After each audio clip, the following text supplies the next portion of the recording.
Yo, what up YouTube? I'm back with another reaction video. Today we have when cops realize they're going to jail.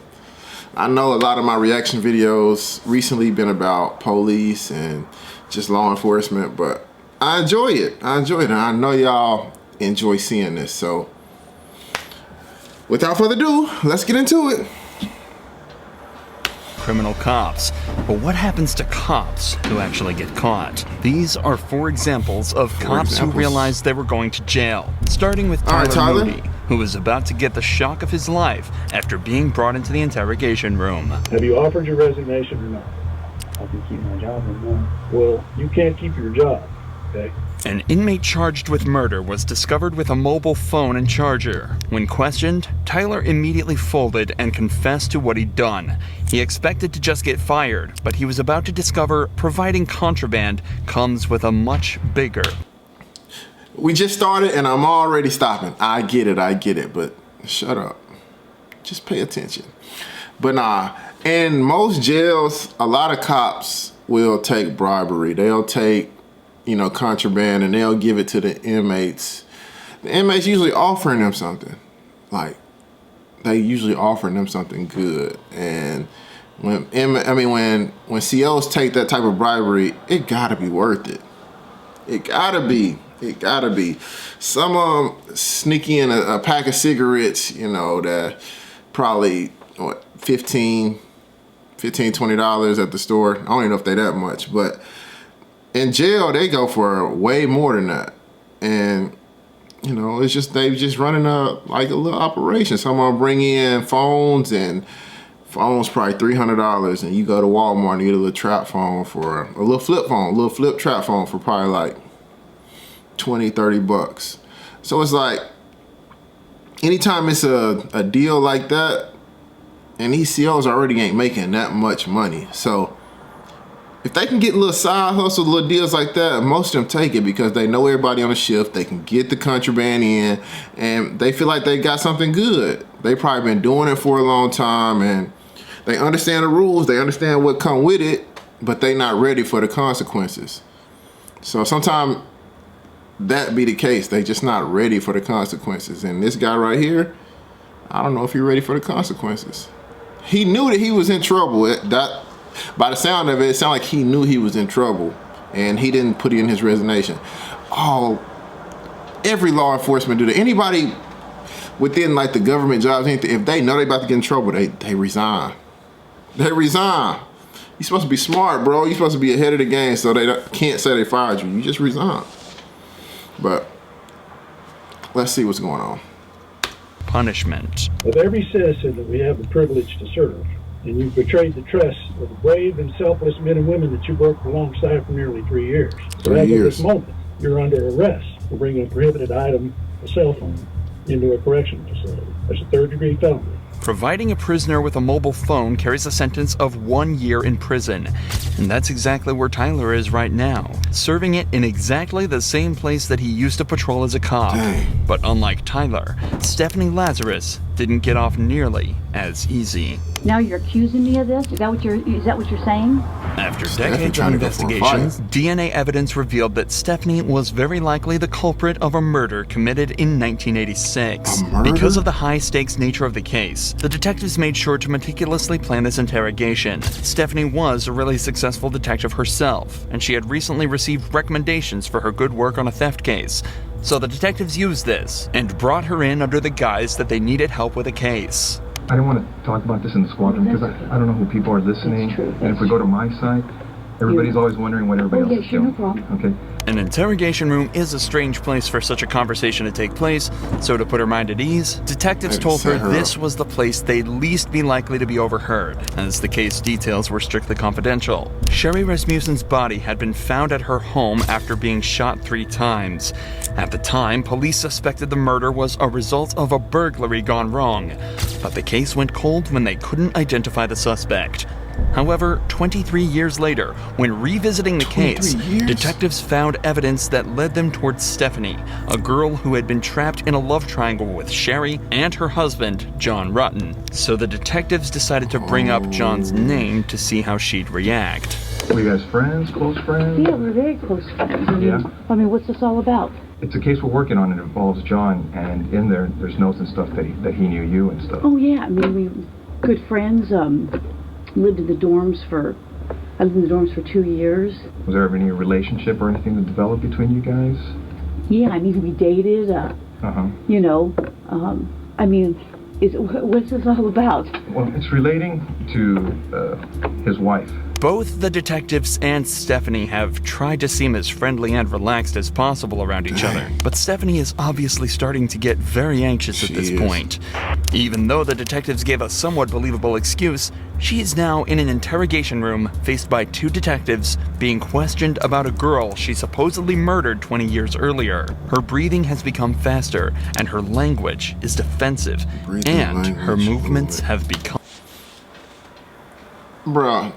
I understand, like, when somebody murders somebody, like, you want justice to be served. And if that person never gets caught or found or whatever, then the family is going to continue to push that issue. Most families do. They don't want to give up. No, like, you murdered my family member. Why would I want you to give up?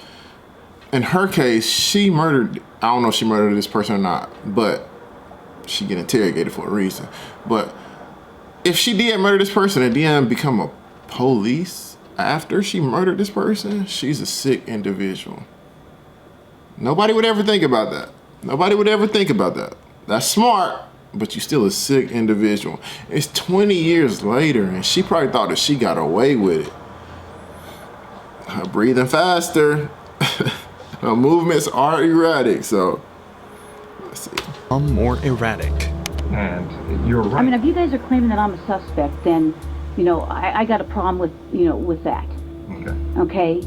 So, you know, if you're doing this as an interrogation, you're saying, hey, I'm a suspect. Well, now I got a problem with, you know, now you're accusing me of this? Yeah, we accusing you. Is that what you're saying? You did it.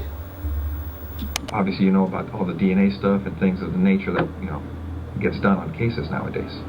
You know, if we asked you for a DNA swab, would you be willing to give us? She gonna say no. Maybe. Maybe. Because now I'm thinking I probably need to talk to a lawyer. Stephanie chooses to provide DNA evidence, hoping her willingness to help out would ultimately prove her innocence. But unfortunately for her, just 5 minutes later, the detectives decide they've heard enough and put her in cuffs. Months later, after a long and arduous trial, a decision was made by the jury. We, the jury, in the above entitled action, find the defendant, Stephanie Eileen Lazarus, guilty of the crime of murder of Sherry Rasmussen. We further find the murder was of the first degree. Stephanie was sentenced to 27 years in prison after being hit with a single felony charge of first-degree murder. But to this next cop, Jaylen Fleer, a single felony charge looks like child's play. Can I ask, is this something I should have lawyers on? In April 2020, San Diego police received tips that a man had been engaging in with a local child. 2 months of investigation led directly to Jaylen and a mountain of questions that desperately needed answering. So, I know that I have a lot to delve into, but I really want to get to know you first, if you don't mind. Definitely. Okay. So, I'm going to lean back and get comfortable. Just because... Are you comfortable? Do you want to take off your duty belt? No, I'm good. Okay. Can you tell me a little bit about your upbringing? Yeah, so... Hold on. She almost, hey, he should know already that he lost. She asked if he want to take off his duty belt. It's over with. You lost. You're done, buddy. Having sexual acts with a little kid, what's wrong with y'all, bro? Weirdo. That's what this is about? Yeah, so we're looking into some allegations that were made. We're kind of, it started with a Crime Stopper report, so we're just kind of going from there. We did receive a picture that... you know, when we looked into it, it looks similar to you, so I don't know if you can take a look at the picture and just tell me if you've seen this picture before.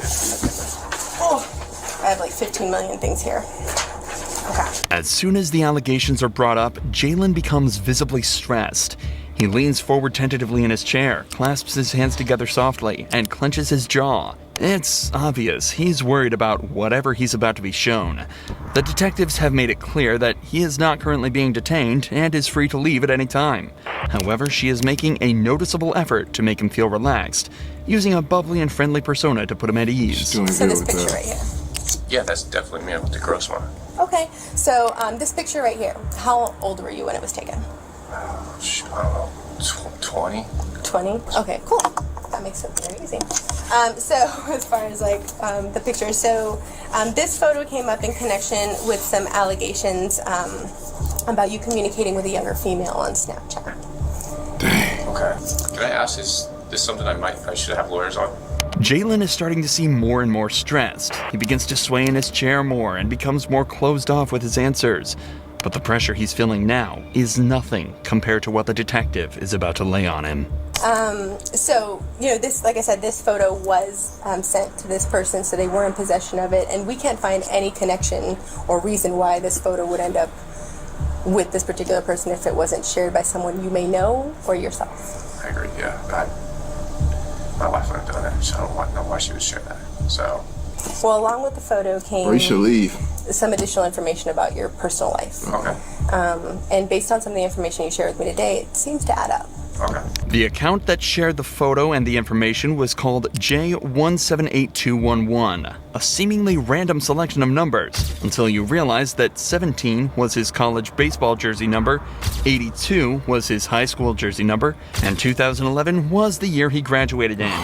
If this account was operated by a so-called enemy of Jay, they'd sure done their research. Jay, I'll be very honest, I want to know the truth. Yeah, no, I've never even heard of that account. Okay. Have you ever shared any images of your with anyone? Yeah. Okay. And how many times would you say you've done that? A lot. Sending dick pics. What? This man ain't got caught because he's sending dick pics. See, I never done that. That's one thing I sit on there. I never send nobody a dick pic. That's crazy. That's the way you finna get caught, bro? He said, yeah, I've sent a lot, yeah. Bro, you a sicko to a minor. Videos of you having with anyone? With anyone? No. I've always had personal videos of me and my wife. That was it. And my ex actually had one, but... Jaylen then rightly decides that he's already answered enough of the detective's questions and asks him for a lawyer. However, unfortunately for him, he's quickly handed a search warrant, allowing the police to seize DNA, his phone, and his car. Police used this to gather a mountain of evidence against Jaylen and, just a few weeks later, turned himself in. Jaylen was charged with 20 felonies, including engaging in lewd acts with children under the age of 14, pandering children under 16, and engaging in the child under the age of 16. A few months later, he was sentenced to 12 years in prison. That's it? But this disturbing act doesn't even compare to the atrocities that Daniel Holtzclaw committed. Daniel was brought in for interrogation after a report came in that he'd made an unlawful traffic stop and forced the female driver to remove her clothing and perform on him. What detectives didn't know was that this was just one of dozens of other crimes that Daniel would find himself accused of. So we have no misunderstanding because, and maybe I didn't key in on some things. I want you turn in your activity card, walk me through it all again.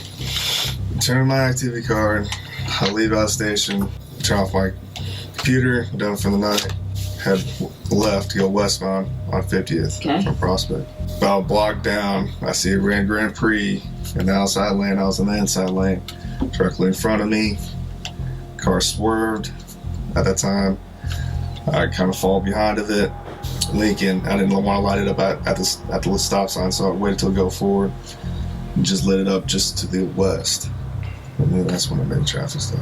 Daniel recounts his version of events from that night. Cops said that he didn't report on the stop dispatch, run a records check on the driver, or even let them know that he just logged off for the night. But Daniel just explains that everything happened so fast he just forgot to do all of that, and made the traffic stop off the grid. However, Daniel doesn't seem 100% sure while recounting this evening. He takes unusually long breaks between statements and speaks in incomplete sentences. The true reality of cases is that it's almost usually impossible to get a conviction as long as there was no video or photo evidence of the event. The victim barely ever has any ability to prove that the suspect did what they did, as in most places, they are innocent until proven guilty. This is likely why this turned out to be one of 36 charges eventually brought against Daniel, each more disgusting than the last. CSI is processing your car right now. Right. And when we stepped out, they found some pubic hairs right in here. Could they be yours? No, that's not. I didn't pull my. I didn't do anything right there. Did she? No. So you think they could be? No, it's not. No. Nothing of mine. Your pubes couldn't be? No. Right there? No. You seemed a little extra worried whenever you talked about seeing her boobies. You sure she just didn't flash you? I can't. She did not flash. I don't want to say I can't recall, but I'm pretty positive she didn't flash. I see a pair of titties. She went like this, but nothing as far as I'm going like crazy looking. Lifting the shirt. No. This whole situation and it's kind of scary. It is scary, and I don't want my rep to be. Everything's about in law enforcement. 3 years on, I know that, but everything's about your rep. Absolutely. Bro, shut up about your rep, bro. You did it. On my rep. Unfortunately for Daniel, though, this absolutely would affect his rep, as the DNA tests on the hair found in the car came back as a perfect match, and statements given by his girlfriend directly contradicted his story. So after the interrogation, he was placed on administrative leave, but just 2 months later, 12 more women came forward with claims, and he was subsequently arrested. Verdict, count 1, battery. Defendant is guilty of the crime of battery and set punishment at 8 years. Count 2, procuring lewd exhibition. Not guilty of the crime of procuring lewd exhibition. Count 3, burglary in the first degree. Defendant is not guilty of the crime of burglary in the first degree, nor lesser included. Count 4, procuring lewd exhibition. Defendant is guilty of the crime of procuring lewd exhibition. Why are you crying? You know what you did. 5 years. Daniel was found guilty on 18 of the 36 charges and sentenced to 263 years in prison without the possibility of parole. I'd have been crying too. 263 years is crazy. I'd have been crying too. Bro had an obsession with older black women. But his girlfriend was white, blonde hair. What's that about, bro? You wasn't happy at home? What's that about? They said once you go black, you don't go back. That is wild. But no, all jokes aside, it's kind of crazy that people get in power. They use their badge and then they like bully people out of what they want. He basically just used his power to molest these women. I can't even say molest, but yeah, assault. He assaulted these women. Sicko, man. Sicko. But to the next video, man. Y'all be cool how y'all be cool, and peace.